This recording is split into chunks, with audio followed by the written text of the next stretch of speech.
দেশ বিদেশের বাছাই করা খবর নিয়ে সর্বদাই সত্য সন্ধানী ই নিউজ ভারত। নমস্কার, ই নিউজ ভারতে আপনাদের সকলকে স্বাগত। শুরু করছি ওয়েদার আপডেট। আগামী কয়েকদিন রাজ্যের একাধিক জেলায় বজ্রবিদ্যুৎ সহ বৃষ্টির প্রবল সম্ভাবনা। আবহাওয়া দপ্তরের পূর্বাভাস অনুযায়ী উত্তরবঙ্গের জেলাগুলিতে ইতিমধ্যেই বৃষ্টি শুরু হয়েছে এবং কিছু এলাকায় ভারী বৃষ্টিও হতে পারে।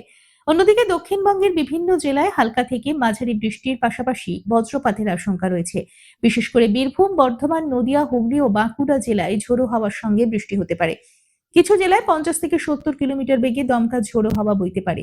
কলকাতা ও তার পার্শ্ববর্তী এলাকায় আংশিক মেঘলা আকাশের সঙ্গে বিকেলের দিকে বৃষ্টি বা বজ্র সহ বৃষ্টির সম্ভাবনা রয়েছে।